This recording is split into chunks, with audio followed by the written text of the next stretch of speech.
keliningizni har bitta sizga qilayotgan muomala munosabatlari u keliningizni himmati hisoblanadi sizga. Inson himmat deb qabul qilsa rozi bo'ladi undan. Masalan, hozir qo'shningizni kelini sizni ostonangizga kelib supurib ketsa, bir umr rozi bo'lasiz, to'g'rimi shundan?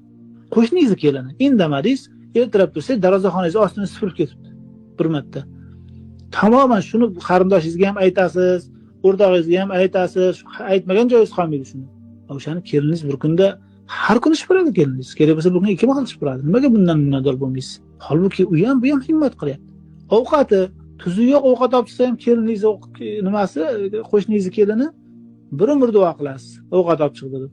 Sizni o keliningiz uyda 3 mahal ovqat qilasiz sizga. Bo'lmaganda 2 mahal ovqat qiladi. Bular himmat bular. Kelin o'zini shaxsiy hayotini yig'ishtirib, karyeralarini yig'ishtirib, bola chaqasiga, eriga beradigan mehrini kerak bo'lsa yig'ishtirib sizga qiladi. O'shaning uchun siz ham bu narsani himmat deb bilishingiz kerak.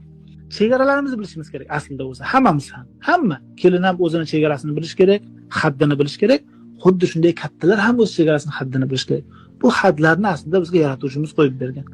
Har bir kishining oilada nimasi bor? Haq-huquqi bor va shu muqobilda majburiyatlari bor. O'shalarni o'rganib olishimiz kerak.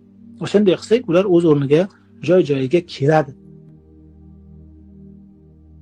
Keliningizni har bitta sizga qilayotgan muomala munosabatlari u keliningizni himmati hisoblanadi sizga. Inson himmat deb qabul qilsa rozi bo'ladi undan. Masalan, hozir qo'shningizni kelini sizni ostonangizga kelib supurib ketsa, bir umr rozi bo'lasiz, to'g'rimi shundan? Qo'shningizni kelini indamadingiz, ertalab tursangiz darvozaxonangizni ostini supurib ketibdi bir marta.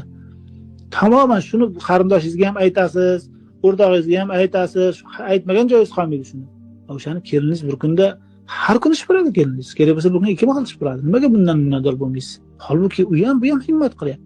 Ovqati tuzi yo'q ovqat olib chiqsa ham keliningiz nimasi, qo'shningizni kelini bir umr duo qilasiz. Ovqat olib chiqdi deb. Sizni o keliningiz uyda 3 mahal ovqat qilasiz sizga. Bo'lmaganda 2 mahal ovqat qiladi. Bular himmat bular. Kelin o'zini shaxsiy hayotini yig'ishtirib, karyeralarini yig'ishtirib, bola chaqasiga, eriga beradigan mehrini kerak bo'lsa yig'ishtirib sizga qiladi. O'shaning uchun siz ham bu narsani himmat deb bilishingiz kerak. Chegaralarimizni bilishimiz kerak aslida o'zi. Hammamiz ham. Hamma kelin ham o'zini chegarasini bilish kerak, haddini bilish kerak. Xuddi shunday kattalar ham o'z chegarasini, haddini bilish kerak.